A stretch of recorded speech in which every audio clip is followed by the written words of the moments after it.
Bom, estamos aqui com o José Ronilson Dantas, mais conhecido como Ronilson, e ele vai falar um pouco sobre a criação do castelo, de onde veio, e também vai falar sobre o mestre França. Vamos lá. Começando a primeira pergunta.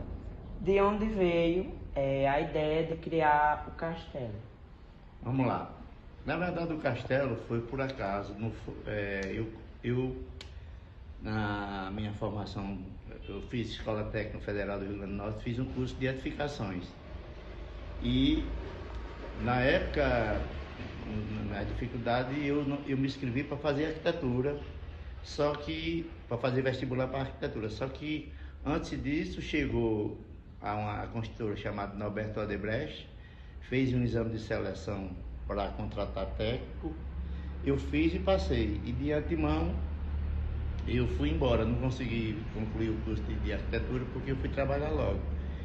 Só que nesse intervalo que eu fui trabalhar, aí eu me dediquei a uma profissão de técnico explosivo e realmente comecei a trabalhar, voltei para trabalhar na região, que é uma região muito rica em mineração. E nesse projeto, quando eu fiz edificações, o projeto que tinha de desenho arquitetônico começava numa etapa de desenho das plantas até instalação elétrica e hidráulica. Quando eu voltei para cá, eu botei na minha cabeça que eu queria construir uma casa, não era castelo. Aí só que eu gosto muito de coisa natural, de pedras e tudo. Aí eu queria fazer redondo. Aí comecei a construir de pedra, tudo daquele jeito que está lá, começando, só que é tudo redondo, mais baixo. Quando eu vi, achei feio porque ficou muito baixinho, muito. Nesse intervalo que eu estava construindo, assisti um filme chamado El Cid, que é uma história de um herói da Espanha, que depois vocês vão pesquisar e você vai entender. E eu assistindo o filme, achei a arquitetura de um castelo que tinha lá muito parecida com o que eu estava fazendo. Daí então, a partir daquele momento, eu dediquei a fazer um castelo, sem mais nem menos. E como foi o processo da construção? Não, o processo, como eu te falei, eu fiz um projeto para fazer, não fiz nenhum projeto em papel, eu fui tudo fazendo com o que eu tinha na cabeça. Eu tinha um mestre de obra que trabalhou comigo muito tempo, foi quem trabalhou 18 anos comigo. Eu chegava para ele e ia dizendo como é que eu iria e foi fazendo. E a gente, na verdade, foi acontecendo, todo dia construir alguma coisa e foi crescendo por si próprio, não tinha nada planejado. E sobre o nome de Bivar, de onde veio esse nome? Pronto, esse nome de Bivar, porque o filme El Cid é uma história de um herói da Espanha, inclusive eu pretendo até conhecer lá a província, porque o nome dele era Rodrigo Dias de Vivar, que chama Bivar, que quer dizer assim, como se fosse Ronilson de Carnaúba. Então, Rodrigo Dias de Vivar, que era uma província, era o nome de El Cid. A partir desse então, como eu comecei a fazer o castelo baseado no filme, aí ele foi pegando o nome de Bivar. Não foi nem eu que escolhi Bivar, começou porque você está fazendo um castelo, está fazendo essa obra por quê? Aí eu sempre dizia, não, por causa de um filme, já Rodrigo Dias de Bivar. Aí sim, pegou o nome Bivar, Castelo de Bivar. E sobre a relação do turismo aqui de Carnaúba, como o senhor vê o papel do castelo como atração turística na região? Olha, quando eu comecei a fazer o castelo, como eu disse para você, fiz para fazer uma casa, e muita gente dizia que eu era louco, estava fazendo uma coisa que não tinha nada a ver com a cidade, porque o negócio lá em cima de uma serra. Mas eu, como sempre, gosto de fazer as coisas por mim mesmo, e o que eu posso dizer é que hoje é a realidade do conhecimento de Carnaúba ficar maior, já é uma cidade turística, por causa do Monte do Galo. O castelo se tornou por si próprio. Não, eu não divulguei nada, tudo que você imaginar que tem na mídia, não foi eu que divulguei nada. As pessoas começaram a visitar e foram divulgando, e hoje realmente é um dos pontos turísticos fortes aqui do município, junto com o Monte e outros que tem, mas o castelo é bem, vamos dizer assim, bem importante. E sobre a visita do castelo, o senhor recebe que tipo de visita com mais frequência? Tipo, turista, estudante? Na verdade, assim, eu quando eu fiz, como eu disse, fiz o castelo, eu fiz para mim morar, tenho todo um sonho que não abro mão disso, de morar, morrer, me enterrar lá, mas como ele foi criando uma história e uma realidade de curiosidade das pessoas, hoje eu sou consciente que esse castelo eu não posso ficar só para mim. Então o turismo hoje é uma coisa que eu ainda não faço questão de divulgar que está aberto direto, porque ainda preciso fazer algumas coisas vamos dizer, mais importante, de segurança, que é os corrimão, mas no momento atual eu só estou abrindo de duas formas. Um agendamento, por exemplo, de turmas com no mínimo 20 pessoas, ou então quando tem algum feriado importante no município, que aí eu divulgo antes, com datas antes dos dias, e abro durante aquele período. Mas é assim que funciona. É verdade que teve um filme lá, não é? Que é O Homem que Desafiou o Diabo? Exatamente. Vamos lá, vou fazer algumas perguntas sobre ele também. Como surgiu a ideia de usar o castelo como localização para o filme? O senhor tem alguma coisa a ver ou foi sobre ele mesmo? Foi o castelo sempre, né? O pessoal que começou um ano antes vinha de vez em quando fazer só visitação. Olhar, pedia para olhar, mas não me falava nada. E eu, tudo bem. Aí um certo dia, eles entraram em contato e me fizeram, me comunicaram desse filme e me fizeram a proposta para saber se eu concordava com ceder o cenário lá. E foi dessa forma. Aí eu concordei, eles pagaram pelo valor e foi feito esse filme, mas tudo partiu deles. E o senhor tem alguma lembrança das gravações com os atores? Claro, tem sim. O que é que você quer saber, por exemplo? Diga aí. Eu, por exemplo, os atores que conhecidos que foram Marcos Palmeira, Flávia Alessandra, Antônio Pompeu, tem vários. Tem uma das atrizes que é bem conhecida, Parlema, alguma coisa assim. E então a coisa foi dessa forma. Eles alugaram por 15 dias, mas de gravação foram só 4. Os outros dias foram só chama-se de produção, eles montando cenário. Mas os dias de gravação foram 4 dias, sexta, sábado, domingo e segunda. Uma segunda, entendeu? Vamos lá, outra pergunta. O senhor tem planejado algum evento cultural para o castelo ou não? Se eu tenho Se tem planejado ou pensado em fazer algum evento cultural? Olha, o castelo, quando ele estiver da forma que eu imagino, eu tenho muitos planos para o castelo. Não só de questão cultural, mas também de alguns eventos que possa... como é que eu posso dizer? Que possa atrair pessoas para participar, por exemplo. Alguma coisa ligada, se eu quiser fazer lá um restaurante para de vez em quando fazer um evento cultural, pode ser, mas isso ainda está em planos, certo? Ainda não é coisa para acontecer agora.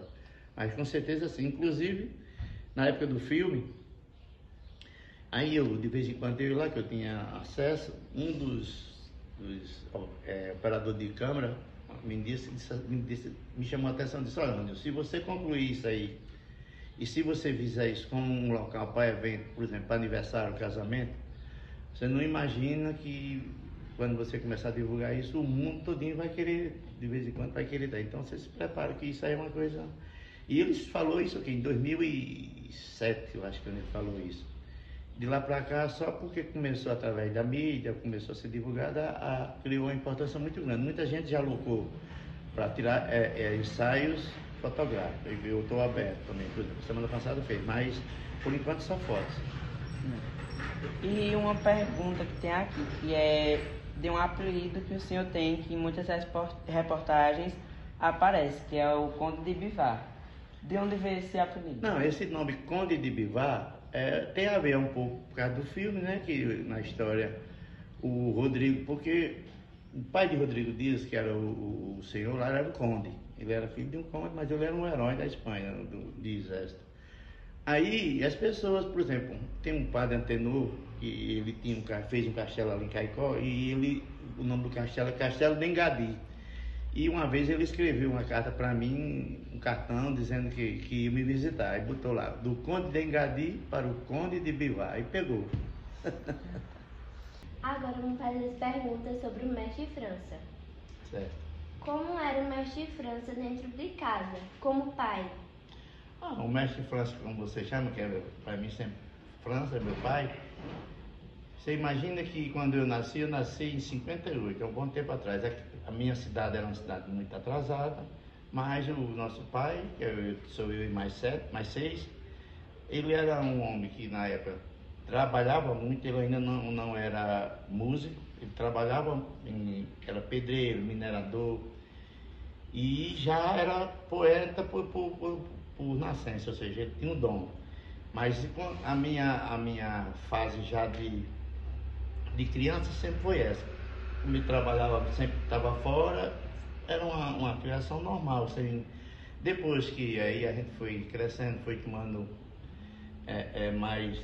criando mais aproximação, porque pelo tempo, eu fui embora, voltei, aí sim, foi quando eu também tive o dom de sou músico, servi eu tocando, mas eu comecei a tocar no conjunto de uma cidade, da minha cidade, eu tinha 12 anos de idade, tocava guitarra, e tive o prazer, meu pai nessa época ainda não era músico, tive o prazer, aí meu pai começou a aprender música, tive o prazer de tocar carnaval na época com meu pai, ou seja, aí tive sempre uma relação de muito diálogo sobre música, e a gente conversava muito vamos dizer assim, das experiências dele. Ele foi, na época ele foi daquelas pessoas que saía daqui do interior e ia para o sul trabalhar em roça para ganhar dinheiro, porque a vida era muito difícil.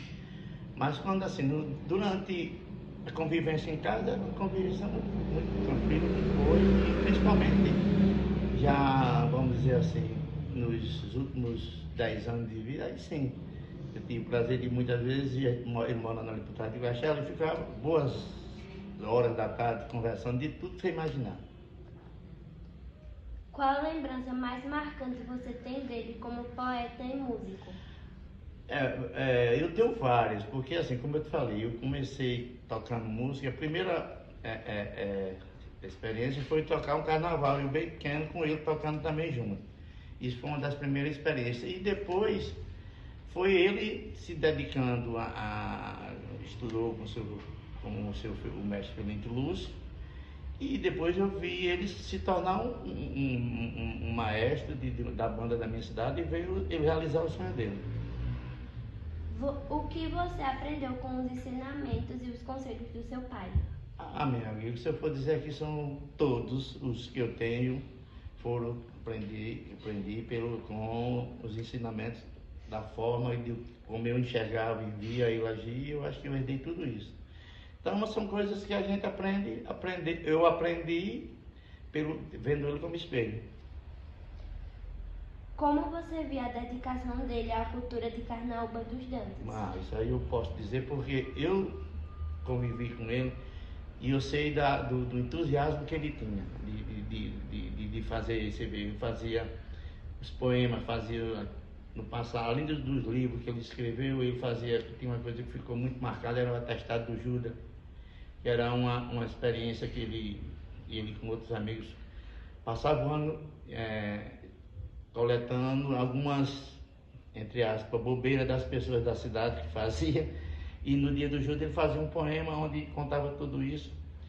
Isso era uma coisa que marcou muito na cidade. E depois ele escreveu livros, e eu via muito nele, porque assim, eu particularmente, eu tenho uma ideia, as pessoas sempre têm um ditado de dizer que as pessoas só são lembradas quando morrem, deveria ser homenagem em vida.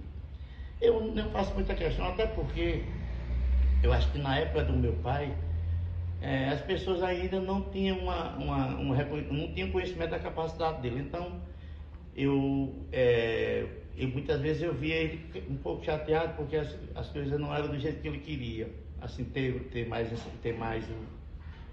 vamos dizer, mais influência, as pessoas se preocuparem mais na questão da cultura, da música. Mas eu sabia que um dia isso ia acontecer, e é o que até hoje as pessoas falam dele, né? Um grande mestre de França. Mas ele sempre se preocupou com a questão da literatura, de escrever, de fazer, e música também, que era uma das coisas que mais amava. O que você mais admira na trajetória do seu pai? Meu pai teve muita coisa que como pai eu posso ter ele como maior espelho. Ele foi, de tudo que eu te falei, que eu vi ele começar a vida trabalhando como garimpeiro, pedreiro, foi político, foi poeta, foi músico, e sempre viveu de uma forma honesta, sem muito apegado aos bens materiais financeiros, vamos dizer, dinheiro, essas coisas, tudo que ele fazia era por amor. Então isso foi uma das coisas mais que eu sempre ficou na minha memória.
E se você lembra essa daqui?